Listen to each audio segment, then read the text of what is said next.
Hello genius BBA third semester DVV students, कल paper है marketing management का और बहुत ज्यादा टेंशन हो गई है आप लोगों को। तो गाइस सबसे पहले मैं बोलूंगी कि आप लोग पहले कूल डाउन हो जाओ, टेंशन में पढ़ाई नहीं होने वाली।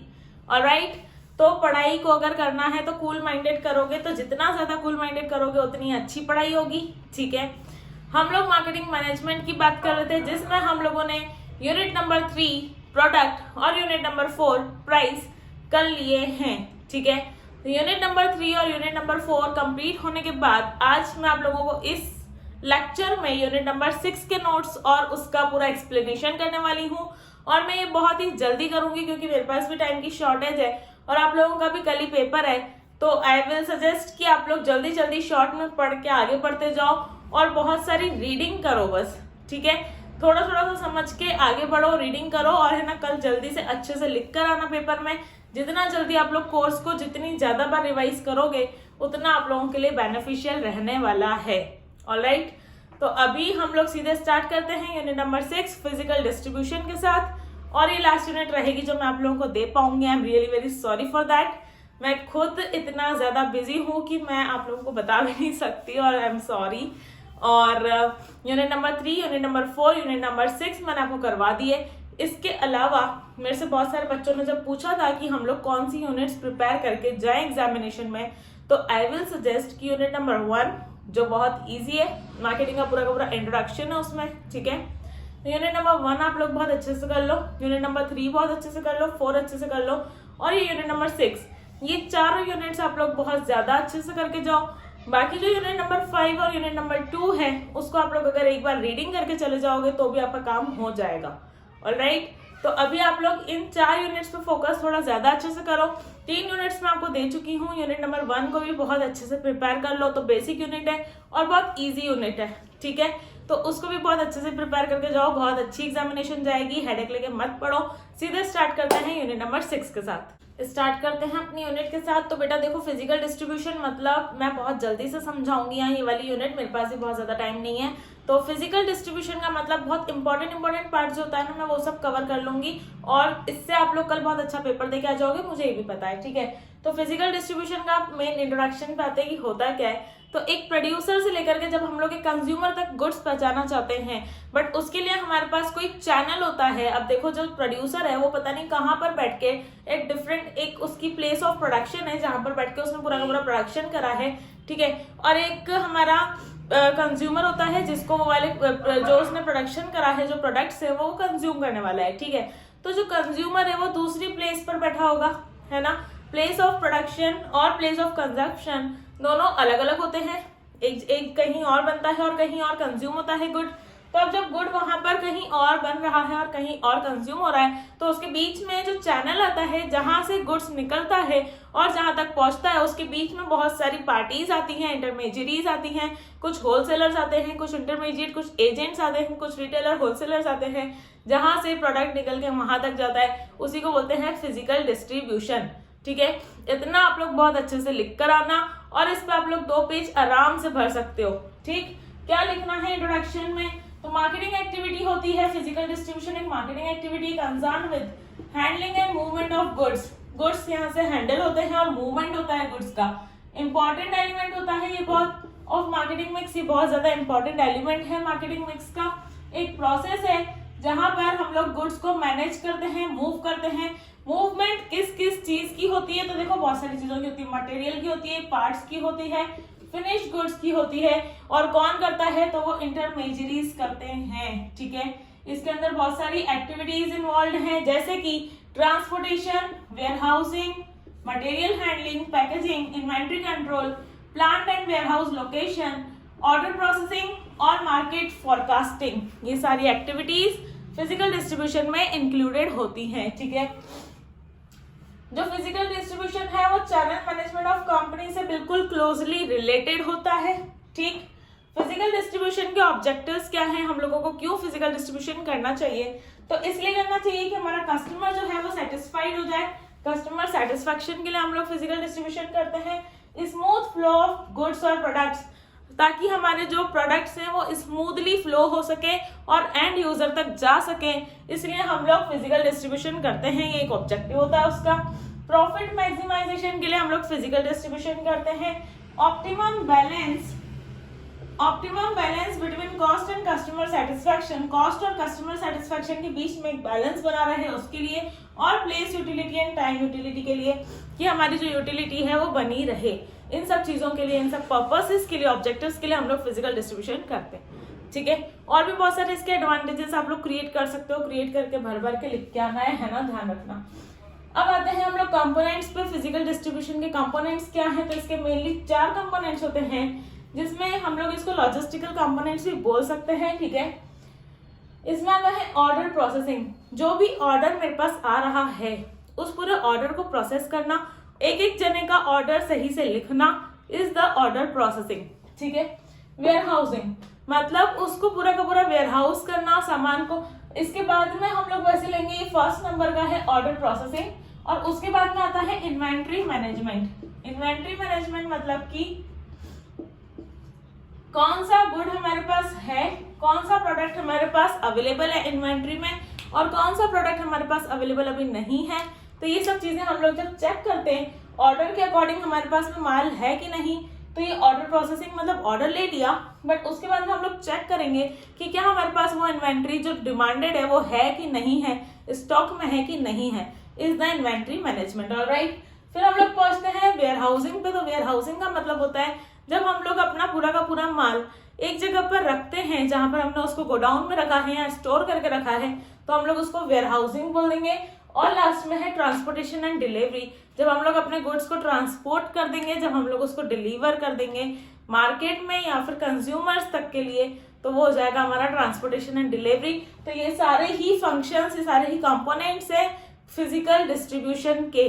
ठीक है, ये आप लोगों को लर्न करना बहुत कंपलसरी है। जो भी क्वेश्चन आएगा ना इससे रिलेटेड आपको ये लिख कर ही यहाँ पर आना है। ऑलराइट,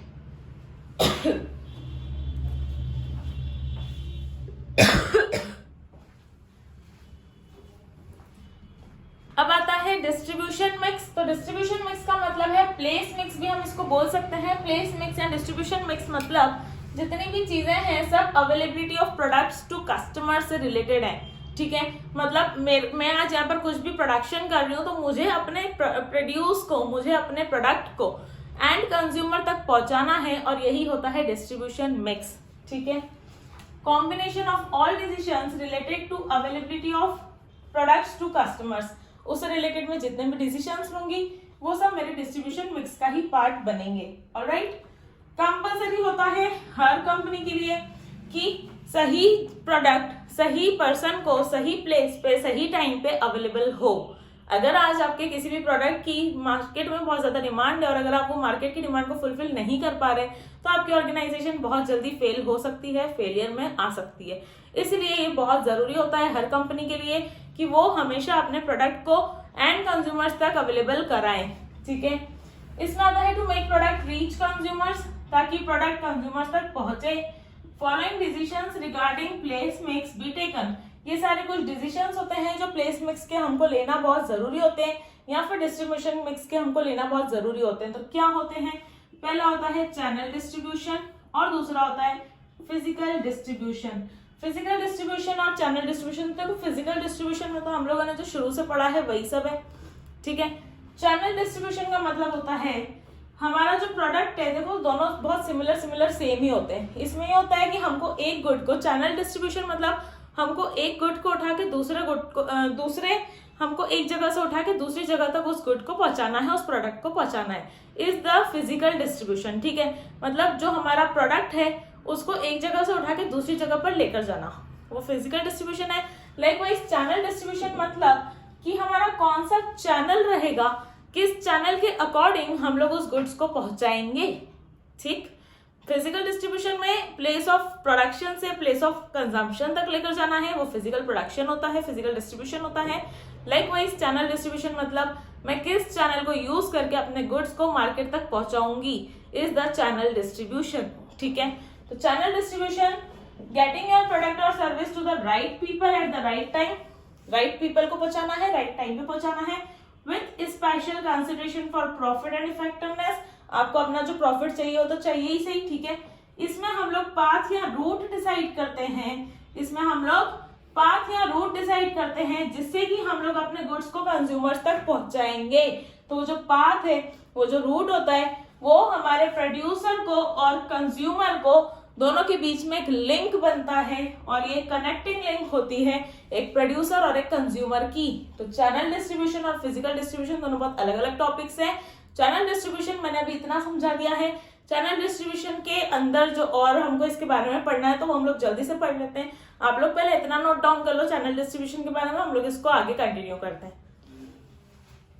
चैनल्स ऑफ डिस्ट्रीब्यूशन पे थे हम। तो चैनल्स ऑफ डिस्ट्रीब्यूशन में हम लोगों ने डिस्कस कर लिया था कि चैनल्स ऑफ डिस्ट्रीब्यूशन और फिजिकल डिस्ट्रीब्यूशन में क्या छोटा सा माइनर सा डिफरेंस होता है। ठीक है, चैनल्स ऑफ डिस्ट्रीब्यूशन का मतलब यही होता है कि जब हम लोगों के पास में कोई ऐसा चैनल अवेलेबल है जिसके थ्रू हम लोग मार्केट में अपने प्रोडक्ट तो पहुंचा रहे हैं और अपने कस्टमर्स से हम लोग मिल रहे हैं। ठीक है, प्रोड्यूसर और कस्टमर के बीच में जो लिंक होती है उसी को हम लोग चैनल ऑफ डिस्ट्रीब्यूशन बोलते हैं।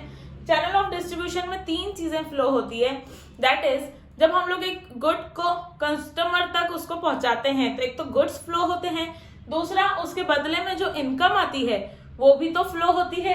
ठीक है, तो इनकम भी फ्लो होती है और साथ में फ्लो होती है मार्केटिंग इन्फॉर्मेशन। तो मार्केटिंग इन्फॉर्मेशन का मतलब जब हम लोगों को कोई भी अपने नए प्रोडक्ट के बारे में कोई इन्फॉर्मेशन मार्केट तक या कस्टमर्स तक पहुंचानी होती है तो चैनल ऑफ डिस्ट्रीब्यूशन के थ्रू हम लोग पहुंचा सकते हैं।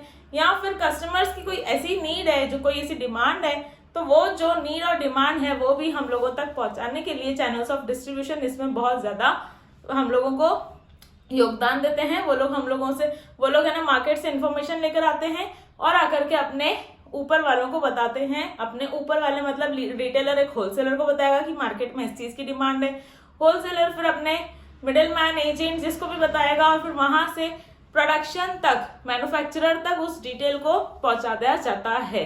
ठीक है, तो मतलब ये 3 चीजें चैनल्स ऑफ डिस्ट्रीब्यूशन में फ्लो करती हैं। गुड्स फ्लो होते हैं ऊपर से नीचे, दैट इज मैन्युफैक्चरर से कस्टमर तक, इनकम फ्लो होती है और साथ में मार्केटिंग इन्फॉर्मेशन फ्लो होती है। ऑलराइट, अब आते हैं हम लोग functions of channels of distribution पे। तो चैनल ऑफ डिस्ट्रीब्यूशन क्या क्या काम करते हैं, तो वो ये काम करते हैं कि सबसे पहला काम है उनका इंफॉर्मेशन प्रोवाइडर। हम लोगों को जिस भी बारे में इंफॉर्मेशन चाहिए रहती है तो channels of distribution information provide कर देते हैं। ऑलराइट, ब्रेकिंग बल्क, ये जो पूरा जो एक क्वांटिटी जो एक ही जगह पर बनी है तो उस बल्क को ब्रेक करने में हेल्प करते हैं। ठीक है, बल्क को ब्रेक करते हैं। फाइनेंसिंग का फंक्शन परफॉर्म करते हैं। फाइनेंसिंग मतलब कि जब ये लोग हमसे कोई भी सामान लेते हैं प्रोड्यूसर से, तो प्रोड्यूसर से ये लोग पूरा सामान हमेशा पैसे दे के लेते हैं। ठीक है, कैश बेसिस पे लोग ट्रांजैक्शन करते हैं और अपने नीचे जहां पर ये लोग सेल करते हैं वहां पर ये लोग क्रेडिट पे सेल करते हैं। ठीक है, तो ये फाइनेंसिंग फंक्शन भी परफॉर्म करते हैं।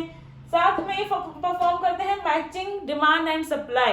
देखते हैं कि मार्केट में किस चीज की कितनी डिमांड आ रही है, उस अकॉर्डिंग जो चैनल ऑफ डिस्ट्रीब्यूशन है वो सप्लाई के उसके अकॉर्डिंग सप्लाई को मैच करता है, बैलेंस करता है। ठीक है, फैसिलिटेटिंग फंक्शंस, सारी फैसिलिटीज प्रोवाइड करना लाइक वेयर हाउसिंग, ट्रांसपोर्टेशन, ये सारी की सारी फैसिलिटीज चैनल्स ऑफ डिस्ट्रीब्यूशन का ही फंक्शन है परफॉर्म करना।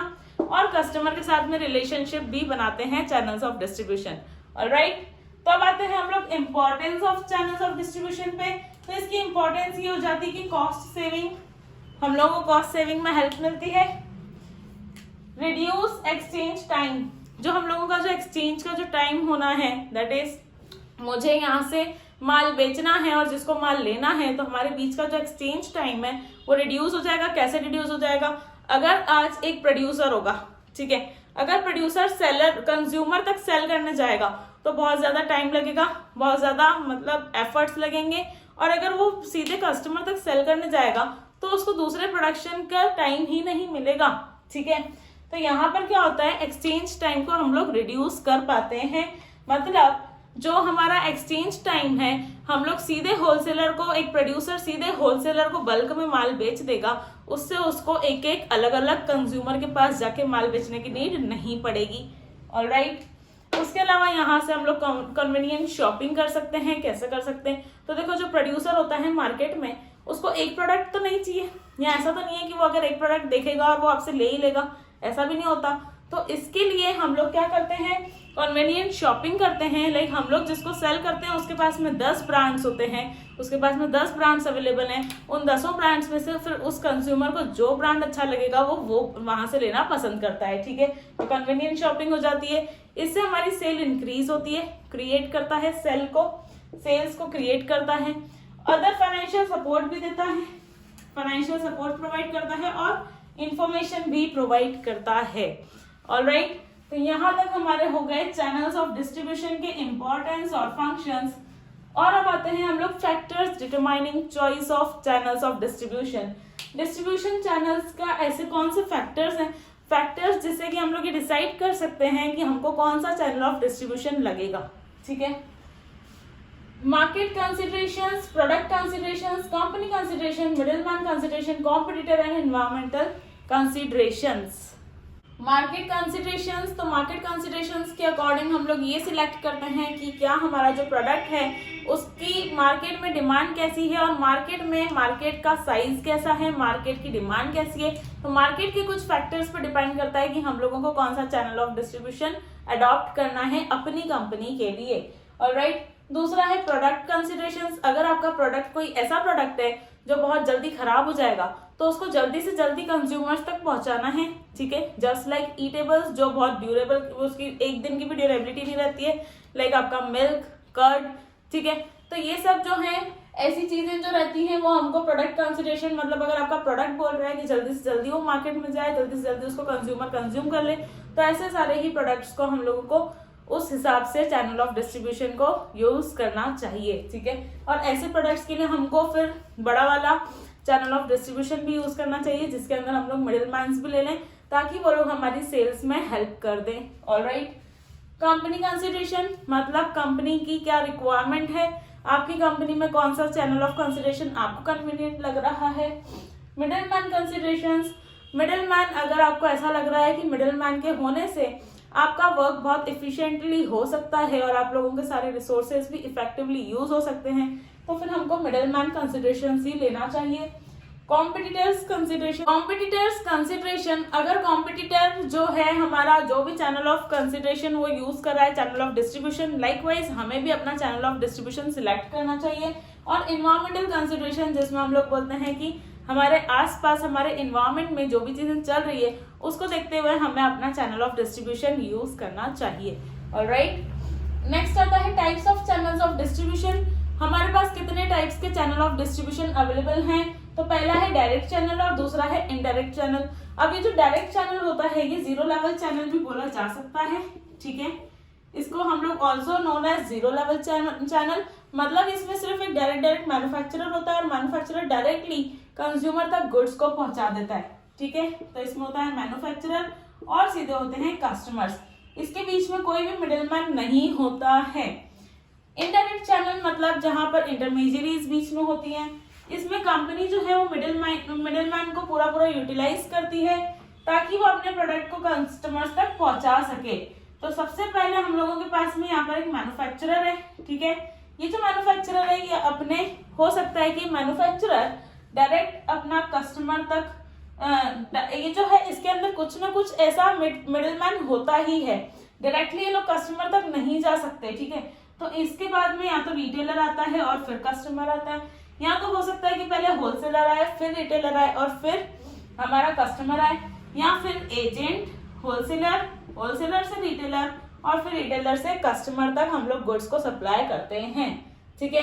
मैनेजमेंट ऑफ अ चैनल, आप लोगों को जो भी चैनल आपकी कंपनी के अकॉर्डिंग सूटेबल लगता है हम लोग वो वाला चैनल अपनी कंपनी के लिए चूज कर लेते हैं। ऑलराइट, इन सारे ऑल्टरनेटिव चैनल्स में से हर कंपनी अपने पॉलिसीज पे डिपेंड करता है कि हमको कौन सा चैनल यूज करना है। ऑलराइट, अब आता है हमारा मैनेजमेंट ऑफ अ चैनल, कैसे हम लोग एक चैनल को अच्छे से मैनेज कर सकते हैं। तो देखो, कोई भी प्रोडक्ट अगर एकदम नया आया है कंपनी में तो हमें पता नहीं है कि अभी हमारे पास कौन कौन से ऐसे मिडिलमैन हैं जो अवेलेबल हैं और जो हमारा वर्क बहुत इफेक्टिवली और प्रॉफिट मेकिंग से करके दें। तो उसके लिए हम लोग क्या करते हैं, सबसे पहले हम लोग है ना अलग अलग चैनल मेंबर्स में से पहले ये सिलेक्ट करते हैं कि कौन से हमारे चैनल मेंबर्स बनेंगे, ठीक है। उसके बाद में हम लोग उनको ट्रेन करते हैं, उनको मोटिवेट करते हैं, अपने प्रोडक्ट के बारे में हम उनको समझाते हैं, पूरी ट्रेनिंग्स देते हैं, ठीक है। उन लोगों के वर्क को हम लोग इवेल्युएट करते हैं कि कितना प्रॉफिट किया है, क्या ये लोग आफ्टर सेल सर्विसेज दे रहे हैं, या जो भी इस टाइप की चीजें होती हैं जो हमको कंपलसरी है लोगों को देना, ठीक है, तो क्या वो लोग कस्टमर्स के साथ सही में भी सही साथ ट्रीट कर रहे हैं कि नहीं। तो ये सब चीजें चैनल मेंबर्स की इवेल्युएट की जाती हैं, ठीक है। After that modifying channel arrangements, अगर हमको लगता है कि नहीं वो जो हमारा चैनल मेंबर है वो सही से वर्क नहीं कर रहा, तो अगेन हम लोग अपने चैनल को, उस मेंबर को मॉडिफाई करते हैं, चेंज करते हैं, या फिर हम लोग अपना लेवल ऑफ चैनल ही बदल देते हैं, ठीक है। ये पूरी की पूरी मैनेजमेंट ऑफ अ चैनल है, जिससे कि हम लोग एक चैनल को मैनेज करते हैं। ऑलराइट, लास्ट में बचा है इंटरमीडियरीज। इंटरमीडियरीज क्या होती है? जितने भी मिडिल मैन हमारे प्रोडक्शन से लेकर के कंजम्पशन के बीच में उस बात पे जितने भी मिडिल मैन आए हैं वो सब हमारे इंटरमीडियरीज होते हैं, ठीक है। तो इंटरमीडियरीज कितने टाइप्स के हो सकते हैं? तो types of intermediaries are company sales force. वैसे ये सारे हैं तो एक एक को मैं समझा देती हूँ छोटे छोटे से में, ये होता क्या है, ठीक है। Company sales force, company sales force मतलब कंपनी के ही जब इंडिविजुअल्स मार्केट में जाकर के सेल करते हैं, ठीक है, कंपनी का ही सेल फोर्स जब जाकर के मार्केटिंग करेगा तो उसको हम लोग बोलते हैं कंपनी सेल्स फोर्स। मतलब कंपनी के ही कुछ लोग हैं जो मार्केट में जाकर के सेल करके आ रहे हैं, ठीक। नेक्स्ट होता है मिडिल मैन, मतलब किसी भी टाइप का मिडिल मैन जो प्रोड्यूसर से लेकर के एंड कंज्यूमर के बीच में आ रहा है, ठीक है, वो किसी भी टाइप का हो सकता है, या तो एजेंट हो सकता है, ब्रोकर हो सकता है, कोई भी हो सकता है, तो उसको हम लोग क्या बोलेंगे? Middle man. एजेंट वो होता है जिसके पास हम लोग एक मतलब वो जो भी वर्क करेगा उसके बाद में हमारा प्रोडक्ट होगा, वो हमारा प्रोडक्ट सेल करके आएगा और आकर के उसका बेनिफिट या उसका जो भी होगा वो हमें ही देगा, वो हमारा एजेंट है, ठीक है। कुछ उसका फिक्स कमीशन रहेगा उसमें, और उसके अलावा सारे के सारे वो हमसे ही डील करेगा, हमसे ही लेकर जाएगा और वापस हमें ही ला करके दे देगा, तो वो हो जाए एजेंट, ठीक है। होलसेलर मतलब जब हम लोग किसी को एक बल्क में क्वांटिटी सेल कर देते हैं तो वो होता है होलसेलर, और जब वो होलसेलर बल्क में किसी को क्वांटिटी सेल करेगा तो वो होता है रिटेलर, ठीक है। डिस्ट्रीब्यूटर मतलब जब हम लोग एजेंट और डिस्ट्रीब्यूटर में छोटा सा एक माइनर सा डिफरेंस है। एजेंट जो है वो हमारे को ही आके रिटर्न बताता है कि हमारा प्रोडक्ट इतना सेल हुआ या फिर नहीं हुआ, लेकिन जो डिस्ट्रीब्यूटर होता है ये हमसे प्रोडक्ट बाय कर लेता है और फिर जाकर के मार्केट में सेल करता है, ठीक है। डिस्ट्रीब्यूटर पहले हमसे खरीदता है और वो अपने नाम से जाकर के सेल करता है, ठीक है। नेक्स्ट है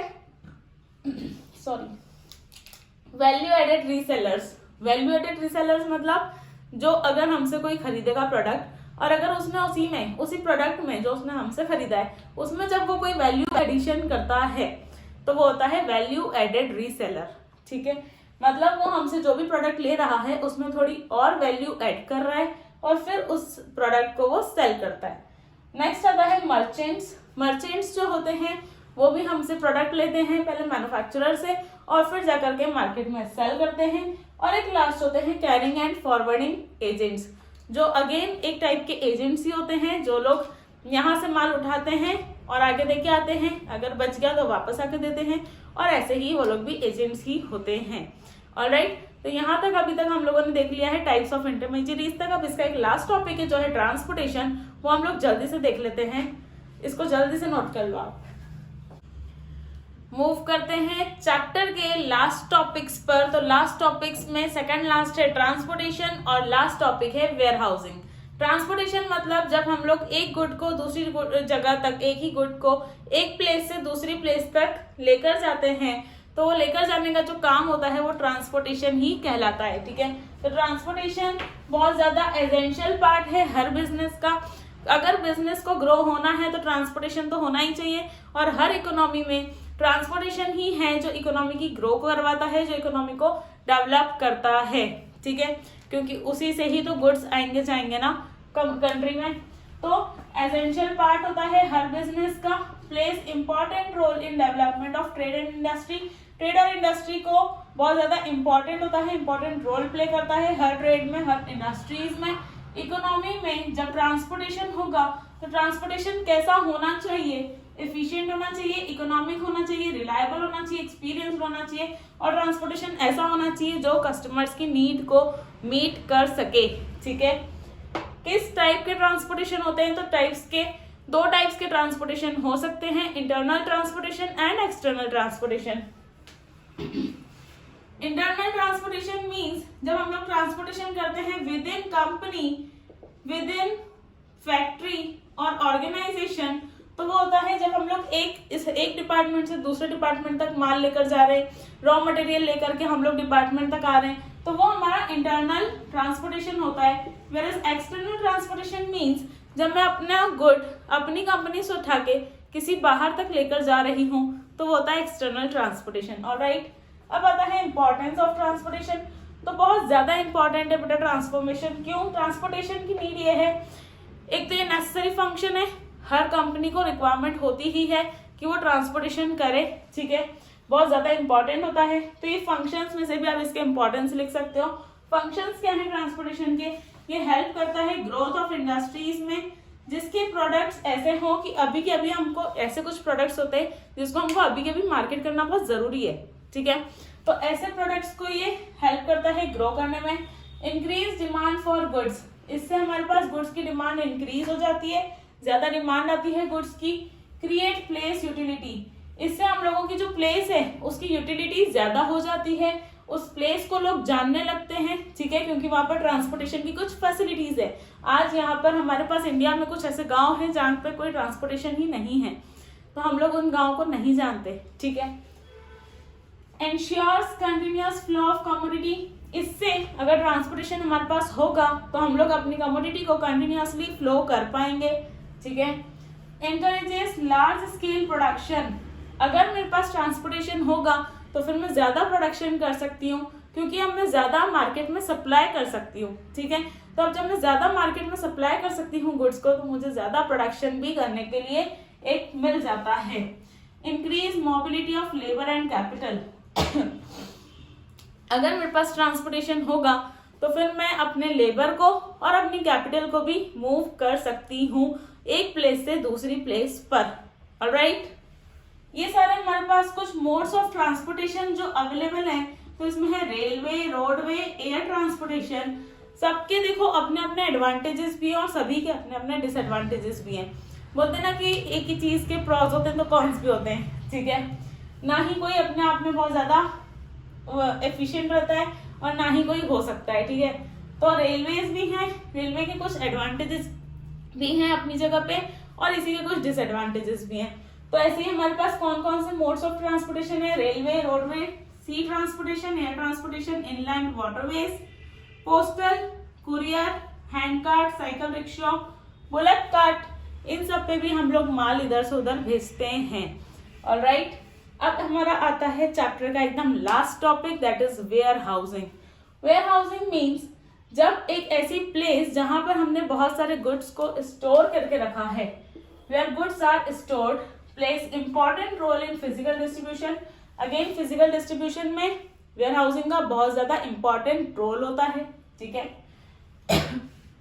location with proper facilities, warehouse जो होता है उसको सिलेक्ट करने में हम लोगों को देख लेना चाहिए कि आसपास जो भी फैसिलिटीज है वो प्रॉपर हैं या नहीं।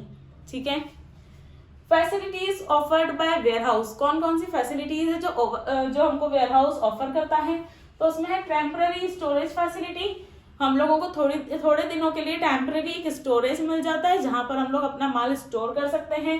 प्रॉपर स्टफिंग ऑफ गुड्स, जहां पर गुड्स अच्छे से रख सकते हैं, सेफ्टी के साथ रख सकते हैं और जहां पर हम लोग ये देख सकते हैं कि कौन सा गुड हमको पहले निकालना है, कौन सा बाद में निकालना है, तो हम अपने अकॉर्डिंग उसमें वेयर हाउस में अपने माल को ऑर्डर के अनुसार उसको रख सकते हैं। ठीक है, स्टैक कर सकते हैं।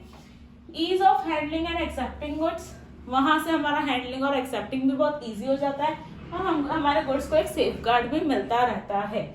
ऑलराइट, अब आता है रोल और functions of where housing.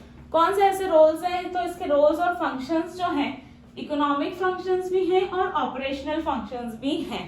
Economic functions ware house की ये है कि हमारे पास अगर वेयर हाउस होगा तो हम लोग अपने माल को स्टोर करके रख पाएंगे और साथ में हम लोग अपना जो भी हमारे आसपास का जो भी इन्वायरमेंट में जिस भी चीज की नीड है हम लोग उसको प्रोवाइड भी कर पाएंगे। ठीक है, तो एक स्टोरेज हमारा बन जाता है, इसी को हम लोग बोलेंगे इकोनॉमिक फंक्शंस में हमारा वेयर हाउस प्रोवाइड करता है। साथ में माल का आना जाना जो होता है, और कहीं ना कहीं ये मनी से भी रिलेटेड है इकोनॉमिक फंक्शंस। और ऑपरेशनल फंक्शंस जो है इसमें हम लोग बोल सकते हैं कि माल का आना जाना ये सब चीजें हमारी ऑपरेशनल है, जो डे टू डे ऑपरेटिंग में हमारे को बहुत ज्यादा कंपलसरी होती है। ऑलराइट, कभी भी वेयर हाउस जब हम लोग डिसाइड करते हैं तो उसकी मतलब जब भी हम लोग वेयर हाउस को देखते हैं, सिलेक्ट करने वाले होते हैं, तो उसमें दो बहुत ज्यादा इंपॉर्टेंट होता है कि हमको पहले तो लोकेशन देख लेनी चाहिए वेयर हाउस की, कि वेयर हाउस की लोकेशन कौन सी है, और हमको number of warehouses select कर लेने चाहिए कि कितने नंबर ऑफ वेयर हाउसेज हम लोग रखने वाले हैं। ऑलराइट, तो यहाँ पर आपकी यूनिट नंबर 6 मार्केटिंग मैनेजमेंट की कंप्लीट होती है। अब हम लोग यहाँ से मार्केटिंग मैनेजमेंट की 3 यूनिट्स आज अपन लोग निपटा चुके हैं, और इसके आगे की यूनिट में आप लोगों को शायद नहीं ही दे पाऊंगी, and I am sorry for that, but मैं भी बहुत ज्यादा स्टार्ट अप हूँ बेटा बहुत सारे कामों में, तो नहीं हो पाता है पॉसिबल। ठीक है, I am sorry and I am really very sorry, I apologise for that. और सारे ही बाकी के videos, most important questions, BBA 3rd semester, 5th semester, BCA, आप लोग मुझे कमेंट करके कमेंट सेक्शन में पूछ लिया करो, मैं आप लोगों को प्रोवाइड करती ही रहती हूँ। और उसके लिए आप लोग चैनल को सब्सक्राइब भी कर दो और बेल को भी प्रेस कर देना। ठीक है, और सारे ही नोटिफिकेशंस आपके पास आते रहेंगे। अगर वीडियो अच्छी लग जाए तो इसको लाइक कर देना और चैनल को सब्सक्राइब कर लो। कमेंट करके कमेंट सेक्शन में आप कुछ भी डाउट पूछ सकते हो, मैं आप लोगों को रिप्लाई करती रहती हूँ और करूंगी। ठीक है, और अगर कोई डाउट है तो आप लोग बताओ मुझे, कांटेक्ट करो मुझे, और बाकी की सारी अपडेट्स के लिए चैनल को सब्सक्राइब कर लो। अपने फ्रेंड्स को ये वीडियो जरूर शेयर करना, क्योंकि उनको भी कम पढ़ के अच्छे मार्क्स लाने हैं। Alright, all the very best guys, अच्छे से प्रिपरेशन करो। बहुत कुछ आप लोग कर चुके हो, थोड़ा सा और करना बाकी है तो वो भी हो जाएगा। अच्छे से प्रिपरेशन करो। All the very best, bye bye.